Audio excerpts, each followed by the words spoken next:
Сәлеметсіңдер ме балалар? Біздің бүгінгі сабағымыздың тақырыбы көктем жаңбыры. Балалар, сендерге жаңбырлы күн ұнай ма? Және де жаңбырлы күнде сыртқа шығасың ба? Жаңбырлы күнде көңіл күйлерің түсе ме? Жаңбыр деген не? Жаңбыр қалай пайда болады? Бәріміз үшін көктемгі жаңбырдың әсері ерекше. Қолымызға қолшатырымызды алып, романтикалық күйге бөленіп, көңіл күйімізде жайлана түседі. Ал сіз осы жаңбырдың қалай пайда болатынын білесіз бе? Жаңбыр тропосфера қабатында алдымен мұз қалпында болады.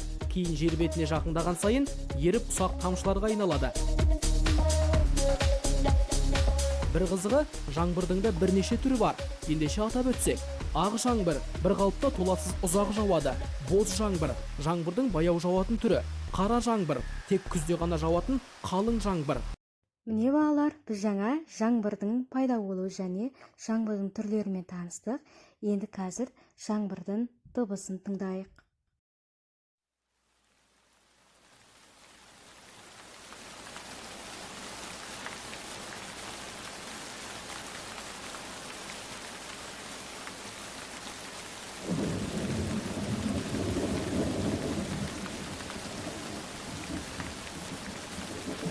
Бүгінгі сабақта біз рейнстік аспабы және оның жасалу жолдарымен танысамыз. Рейнстік ағылшын тілінен аударғанда жаңбыр таяқшасы деген мағынаны білдіреді. Рейнстік аспабы шул аспап. Ол Чили, Перу жерінде пайда болған. Ұзындығы 25-70 сантиметрге дейін болады. Кепкен кактус ағашының ұзын бұтағынан жасалған. Ұзын түтікше тәріздес қуысына түрлі майда қатты заттар, мысалы тас, күріш, моншақ, дәндер, тіш қоғыш тағы басқа заттарды салып, екі шетін бекітеді. Сонда одан дыбыс шығады. Жарайсыңдар балалар, қазір біз рейнстік аспабынан жаңбырдың дыбысын тыңдайық.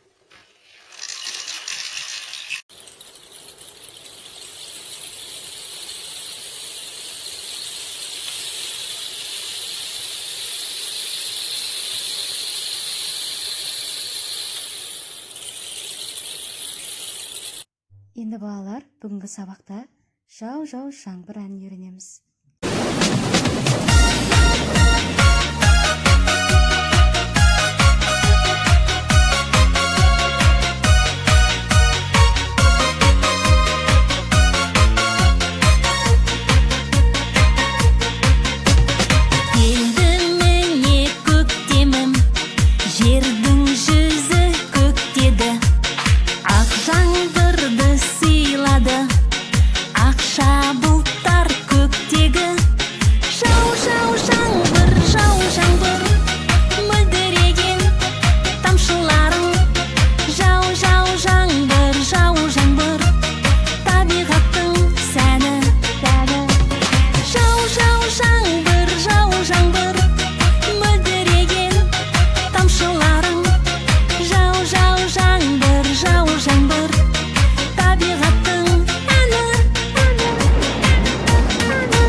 Жақсы балалар, енді үй тапсырмасын жазып алайық. Жау-жау жаңбыр әнін жаттау және жаңбырлы күн суретін салып келу. Осымен бүгінгі сабағымыз аяқталды. Сау болыңдар.